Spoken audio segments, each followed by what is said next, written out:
有请今天的3位主人公，有请。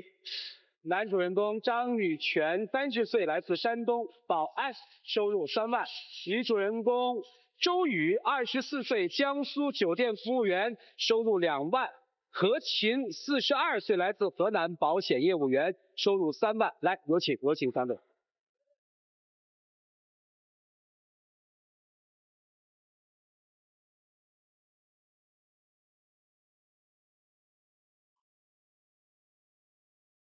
给我们大家介绍一下这2位女性朋友，好不好？先介绍穿蓝衣服的。我们认识的比较早，那是09年10月底吧。那时候我们都在一起打工嘛，那时候。主要是我挺想照顾她，因为她性格比较活泼可爱那种。长了以后吧，我很自然就成男女关系了。这位女士，我和她认识是在去年7月份吧。那时候我在上班的时候，她是做保险推销的时候，然后那时候我也帮她一个忙嘛，就这样认识的。我觉得和她在一块儿的时候，感觉挺好的吧，就这样。你了解何姐的背景吗？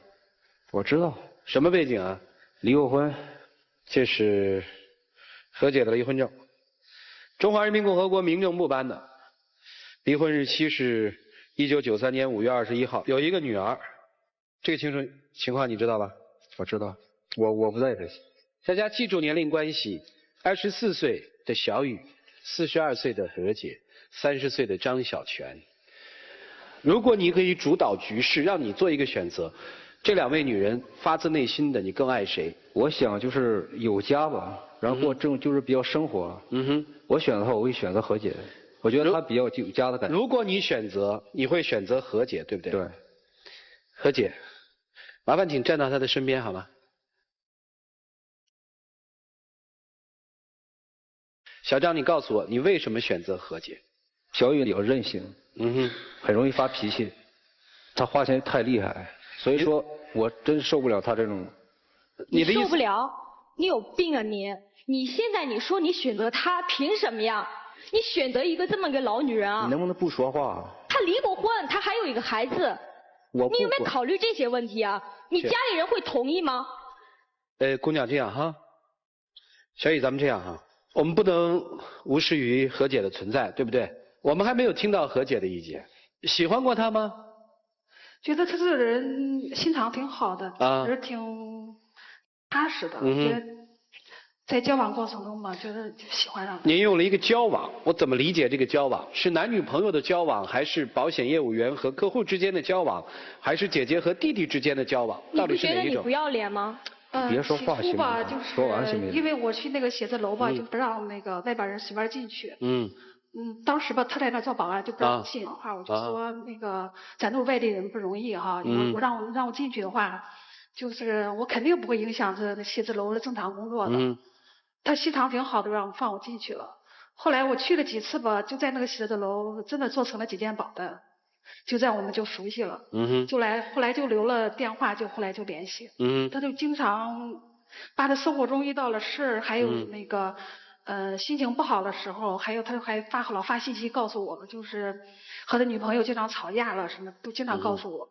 我呢就经常开导他，就是慢慢我们就熟悉了。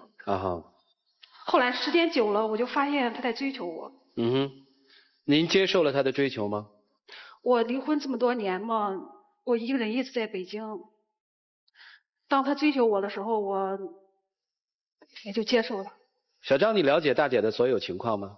我就要感觉有家嘛，有踏实的生活，就这样。你是觉得跟大姐能在一起有一个家，是吧？我最起码她比较成熟点儿。是比你成熟，还是比你挣得多，或者说还是比她会花钱？我不是说因为她挣得多，因为我需要这种家的感觉。那我呢？你当初追我的时候，我2年跟着你，我没有找别人。你对我就这么不负责任吗？什么叫不适合呀？什么叫我让你受不了呀？我一说小雨，我想过正常日子，你知道吗？咱俩性格不合，知道吗？什么性格不合？你不清楚吗？咱认识我一直让着你觉不出来吗？怎么了？我怎么了？我不就是爱花钱吗？我最多就是买衣服，咱俩我有别的。多少钱？你花钱，咱俩月多少钱？我不是不花，知道吗？你们俩一个月你现实点，你应该现实点，我告诉你。他花钱很厉害吗？我其实就是买衣服，就喜欢买衣服，然后买一些化妆品。假设说你一个月挣1000块钱，你这1000块钱都花吗？差不多吧。但是如果你跟我说的话，我可以为你改的呀，我可以改正的呀。可是2年后他今年过年过来跟我说要分手，我接受不了，而且还是一个这样的一个老女人。哎，你说话能不能放尊重点？你找了一个比你小10几岁的男的，你不觉得你能不能控制点？我说，现在下边多少人，你应该清楚。小雨，我又要问你了，你是不能接受这个男人离开你，因为你很爱他，还是不能接受这个男人以这样一种方式离开你？我觉得你找谁，你找个比我好的我都无所谓。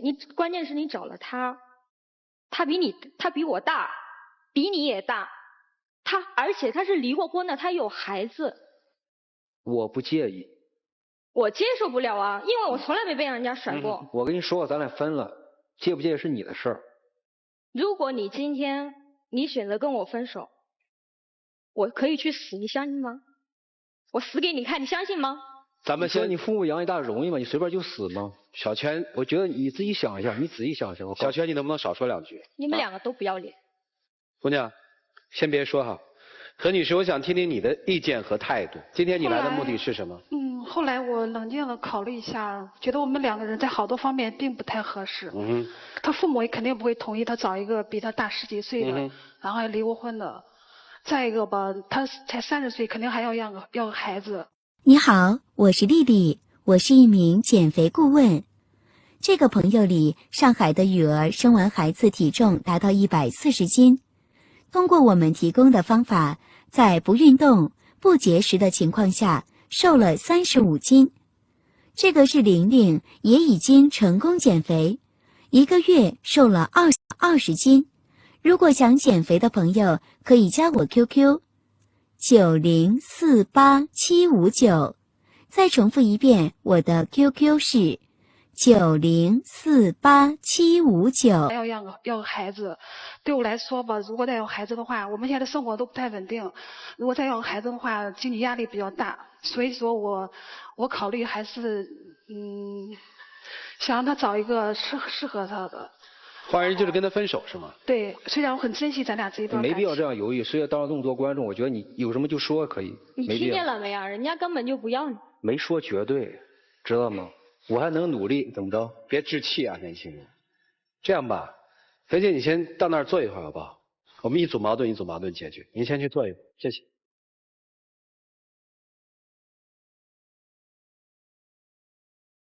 谈谈吧，这个男人你留恋他什么？其实我是一个从小到大就是我爸妈生下来，然后给别人家的。然后我从小的时候特别没有安全感。然后我看到他的时候，就是有一种大哥哥一样的那个感觉。当时就觉得他挺踏实的，然后他挺孝顺，他对他爸妈很好，然后这一点可能是我看人就是看中他这一点，然后我才答应跟他在一起的。我跟了他2年，然后你总得负责任吧？你觉得我适合你吗？过日子的话，我适合你。你知道吗？那你当初的时候怎么就对我那么好？我现在也是30了，你也知道，我必须面对现实。你指的面对现实是什么？我实在受不了他的性格。我知道小雨，我们2个毕竟感情深一点。你跟他感情深，你不是跟他又要在一起成家吗？你什么意思呀？但是我得面对现实，我过日子。什么现实啊？那你到底跟两个女人哪个女人感情深？我现在面对现实，我过日子。你哪个感情深吧？我只能说小雨是美好的回忆，但是我面对现实。那就说你对何姐也没什么感情吗？有啊。什么感情啊？她就像一个姐一样，然后像亲人一样。哦，像亲人。这个呢？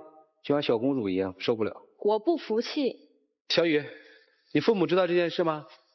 我就是不知道怎么跟我的父母说，我也不知道我怎么跟我的朋友说，我觉得特没面子。你如果牵着他的手，我就去死。你以为我会相信吗？哎，兄弟，给你提个意见啊，如果你单独跟他来的哈，你怎么玩狠都行。那个还在，供何姐参考哈。这个今天他能对他这样哈，我才不相信你会死呢。你想想，会不会有一天你也站那儿？我友情提醒你啊，友情提醒，就人不要把路都走绝了。我没这样花心吧？你花不花心你自己知道吗？我没说你花心呢。你的意思好像是我一会儿换一个，一会儿换一个。我没这个意思，我哪有这个意思啊？你跟他2年1年半以后你跟他了，你现在要跟他结婚，你又不要他了，我没说那个花心的意思，我真的没这个意思嘛。反正你必须得选我，你不选我，我就死给你看。哎，主任，你看到了吗？你平常就这样知道吗？你不选我，我不会让你们有好日子过。你怎么让我没有好日子过？你自己看着办吧。这威胁没意义啊。何姐，你听他这么说，你有什么感受吗？我想对小泉说，还是结束我们之间这个感情了。结束哈。态度非常坚定是吧？对。啊，伤心了啊！如此混乱的局面，恰恰是考验专家智慧的时候。接下来进入到我们的真心丘比特问卷。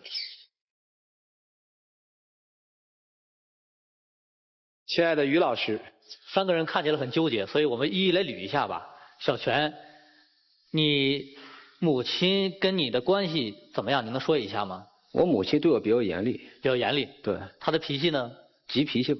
所以刚才我听到小雨说，她像哥哥一样对她，然后小泉又说，何姐像姐姐一样对我，一个在找哥哥，一个在找姐姐。其实那个姐姐在某一种程度上来讲的话，是在找一种缺失的一种母爱。她小的时候没有得到，所以这时候她希望一种安全感，一种过日子。这是一个方面。另外，小雨呢，你呢，有几个情节？第一个情节，我听到你说我从来没被人甩过，被人甩是什么？没面子，被人给否定了，所以你不能接受，你觉得我很优秀，我不可能被人甩，我只能甩别人，所以是不服气。所以最终可以说，我大不了去死去要挟，管用吗？管用吗？我觉得可以去人为去改变的呀。要我不一定要你。你这句话就不要说了，你激怒他，他又拿死来要挟你。有的时候那句话是你给出来的，你知道吧？是逼出来的。郝老师，不是老师，你不知道我们生活2年，我真是我深有感受。第一个，凭什么老女人的？我坐在这也是个老女人呢，我要和你去抢男人，你绝对不是我对手。我想讲的是什么意思呢？我觉得年轻女孩子的最大肤浅就以为年轻是你的本钱，而且是你唯一的本钱。所以在这里，你比何姐要可怜，你知道吗？因为除了年轻，你一无所有，而那个也是她曾经拥有过的。时光对每一个人都非常的公平，有一天你也会到我这个岁数，然后到他那个岁数，只不过你迟生了几年。你在那老女人干嘛呢？如果有一天你也到42岁的时候，有一个年轻的女孩这么对你说话，你什么感受啊？连基本尊重都不会的女人，凭什么要别人尊重你啊？她不懂，老师，你说她也不懂。其实我不是有刻意这么说的，我只是，不是你的思想里透露出来一个根源，你认为你比他年轻，所以你比他有资本，你忽略了在爱情市场上，除了年轻之外，还有很多的考量条件，比如说体贴啊，比如说女性魅力啊，比如说其他的很多东西。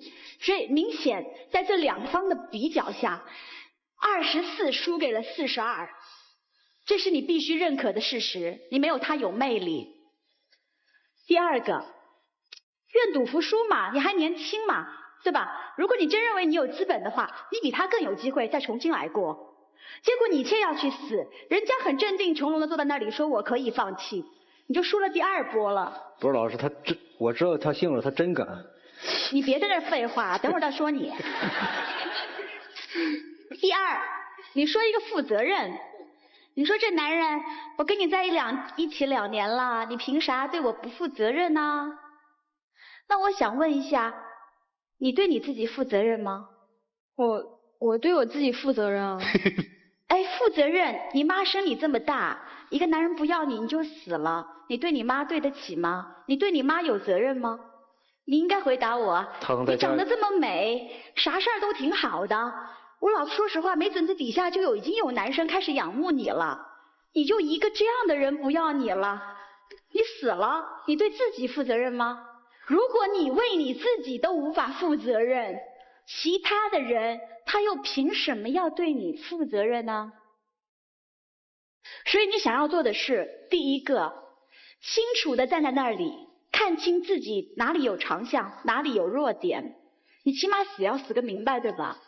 首先为自己负责任，第一个是为生命负责任，第二个是为尊严负责任。这两段话确实需要记住，生命和尊严。然后说你两个对于你来讲都不是爱，一个贪图人家美色，当儿妹妹，无条件的供给别人金钱，贿赂爱情。最可笑的是又贿赂不起了，嫌人花钱多。当年要是不肯给人家花，人家会跟你吗？所以说我给他打电话提出分手嘛。所以贿赂不起了，别指责别人，是自个本事不够。第二，找了一个姐姐。我说实话，我自己是姐弟恋的实践者，而且我认为姐弟恋在未来会大行其道。姐姐的魅力真的不是妹妹可以比的。哎，等一下啊！但是我想跟你说的是，这我必须问一下啊，在他和黄老师之间选择，你选择谁？不存在选择比，他根本都不敢想我的问题，他敢想啊！不是，有时候不要太自信呐。哎，不要这样，太自信，我很自卑，我不是他的菜。走。哎，所以我先拜托你不要做这种类比，我很自卑。不，你不能说这个姐弟恋就怎么样啊？我想说是什么？姐弟恋没有错，但是必须建立在恋而不是赖上。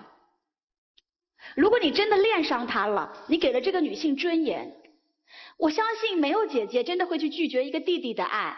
你年轻啊，你有无限的未来啊，你有很好的条件啊，好东西大家都知道。一个女人要把好东西往外推，证明一件事什么？她比你成熟，她了解那个看似好东西其实不是她的东西。一个女人若只是被男人赖上了，而不是被他恋上了，对于有尊严的女人来讲，她说 no， 我认为她值得鼓掌。麦鹏老师，你别听黄欢忽悠，谁不喜欢漂亮小姑娘？我不同意他的说法，你是什么去贿赂爱情？但是他不懂事，我最恨你们的是什么？年轻人一交朋友，马上住一块儿去，覆盖卷一夹走了。但是你这么一来，不就麻烦大了吗？小女孩认为我什么都给你了，啊，你说不要我就不要我了，人家赖上你了。我觉得赖啊，倒不是你赖上这个大姐，这个何姐，她赖上你了，你也糊涂。他那边爱得不到，你找什么和解啊？但是我不赞同什么姐弟恋，姐弟恋永远不可能大行其道，是不是？这只能是个别的、少量的社会现象。你现在图他大12，他毕竟才40出头，女性这个时候呢也是风华正茂，非常性感，非常可爱。你现在觉得跟他在一起，暂时5年、10年也许很好，再上去你就不灵了。范老师话的核心意思是说，这个女人年轻，不适合你。这个现在可能某些方面是适合的，对，但是再从长远看，也许会不适合。所以我今天为何姐高兴什么呢？何姐，你终于明白了，真的不能往婚姻方面考虑，对不对？我再强调一遍，所谓姐弟恋扯淡。汪老师的说法是，你别听他忽悠，我告诉你，他姐弟恋，我问他怎么姐弟的？科学依据啊！你别科学依据，科学家什么呢？科学家说，你听我说。科学家说的是什么？男方比女方大10岁到12岁左右是最合适的，而没有反过来说，没有什么胡说八道。我可以跟你说，你别胡说八道，我看得多还是你看得多，对不对？我从3点来讲，第一点啊，姐弟恋为什么合适？从男性和女性的性高峰来讲，男性是20几岁进入性高峰，而女性要到30、40岁，所以其实最匹配的是姐弟恋，性生活会最和谐。第二个，女性的寿命是比男性要长的，男性都可以82早28，段老师的老婆小他24岁，我都很清晰。好 ，OK， 女性说我胡说八道，我男朋友小我4岁。我想讲的是什么？我觉得这段特别精彩。不是你们这样的观念来讲是什么？只许男人州官犯火，大家可以喜欢年轻漂亮，永远都喜欢 Lolita， 不是吗？然后女性呢，咱们自己独立自强。然后一年轻小伙子喜欢上咱们，他不允许了。谁不允许了？这不是说不能吗？谁说不允许？不是说不合理吗？不，结婚要慎重。其实我告诉你，大部分的男性成熟的比女性慢。他在很长一段时间里，他对女性的依赖情感是很正常的。姐弟恋的感情要么不成，成的都挺长的，都挺稳定的。真的是这样，而且女性对情感的忠诚度会比男性高得多。你看那种老少恋的，男的很年纪很大，找女的年纪轻的，更多的时候是物质依赖。而姐弟恋反而不是这样，更多是精神维系。我从来没有说过。某个男生找一个小自己1半1岁数的女生是扯淡，为什么姐弟恋就能扯淡了呢？所以我认为说不应该这样给姐弟恋的连润。你说话的时候我没打断你，我说的时候你也不要打断我。你认为要大行其道，不可能大行其道姐弟恋。这个事实上，在我身边优秀的女性就是我们不互相说服对方。看起来这个黄老师和万老师的很多意见好像很冲突，你们要其实梳理下来以后就非常简单，很多地方是合在一起的，姐弟恋也好，还是这个老少配也好，只要能驾驭对方都没有问题嘛。如果你先把这个了结了，今天不会站在这儿来说，让2个女人都这样痛苦的去看，让2个女人可能都受伤害。我相信小雨可能内心还有一些不平的地方，不平衡嘛。这个不平恰恰就是黄老师帮他点到的。其实当你把每一个生命体尊重的时候，年龄啊、相貌啊、财富啊，你都当成一个平等体去看待的时候，很多东西就没有了。这个我认为要求太高了。不，作为他会这个讲理论谁都会讲，问题就说实事求是，咱们说大实话，老百姓听得懂的话。您给的一句大实话是？大实话就说小姑娘，你想开一点，你真的死了，也就死了，你能惩罚他什么？惩罚不了他什么？想明白，对不对？你斗争气。专家这么激烈，说明对你们的事儿多上心啊！这个时候，我觉得我们的专家可能都不如一些旁观者了，因为我们已经把自己的情感投入进去了，放进去了，所谓的共了情了。来，踏浪旁观者清。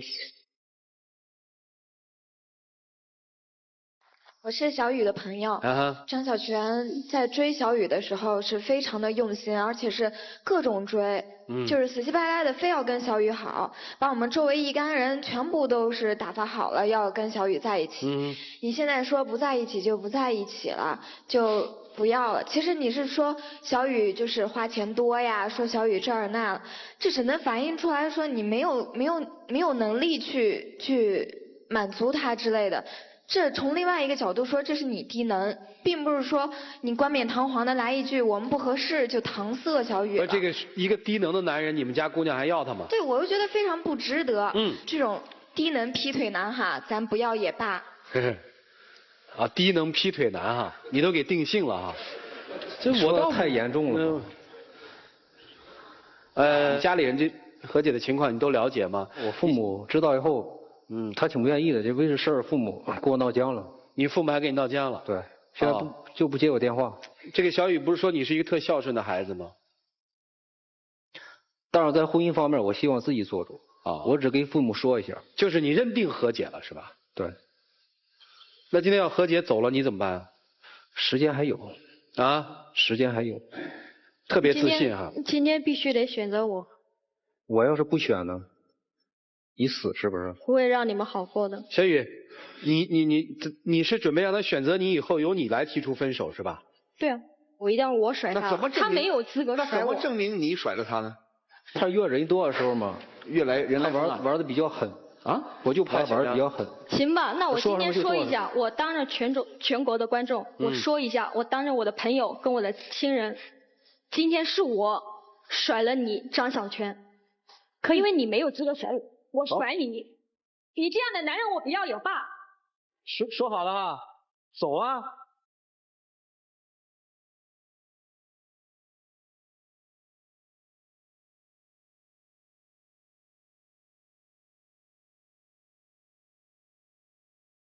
来，何姐有请。你们最大的障碍，在你看来，也许是你的前女友。小雨现在已经明确的表态，你这样的男人我不要，对不对？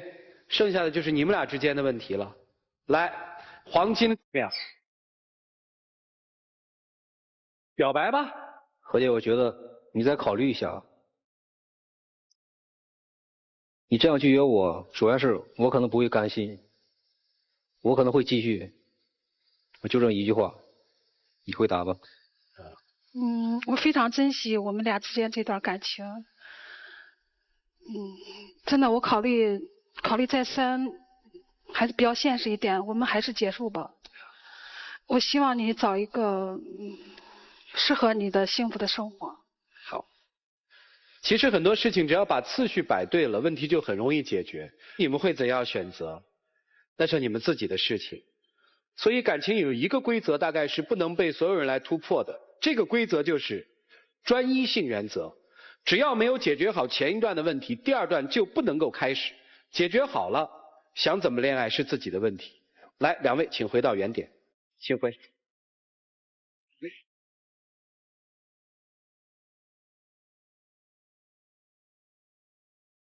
请关门。现实生活里的这么小的一段这个情感，就引起了大家关于那么多问题的思考。一个女人，我同意黄老师在这个问题上的意见，一定要有尊严感。是真的说被人甩了就没有尊严吗？我觉得不是，恰恰是认清自己的价值才是一个最大的尊严。下面他们自己会怎么选择呢？我想请现场的观众先做一种态度上的一个表决。来，请各位选择。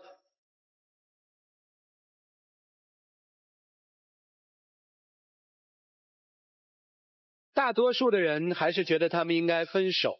我们看一看在现实生活当中他们自己的选择究竟是什么。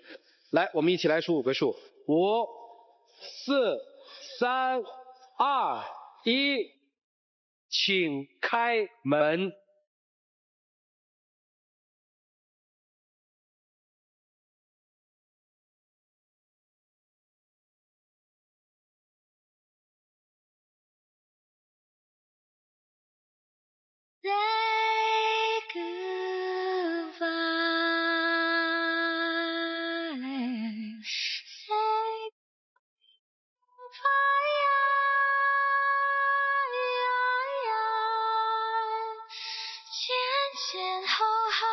有想到是这个结果吗？我想到啊，想到过。两个人都失去。有没有考量过在这段感情里面哪里出错了？我觉得今天通过专家对我的分析吧，然后我觉得我应该自己清醒一下，然后，但是心里还是放不下何姐。知道哪错了吗？其实你要把第一段解决了，再跟何姐开始，就会更顺，你压力就不会那么大，明白吗？爱情一定是自私的，是纯粹的。当你让它变得不纯粹的时候，它就会绞痛你。跟前女友说对不起吧，不管怎么说，在情感上面你伤害了她，来吧。小雨，我想说，我希望你挺可爱的，我希望你找一个更好的，希望你以后生活过得很幸福，我很祝福你。好。下面你是要追求和解或者怎么着？那你完全已经有权利了。冷静下来考虑一下自己到底要的是什么。谢谢你，张先生。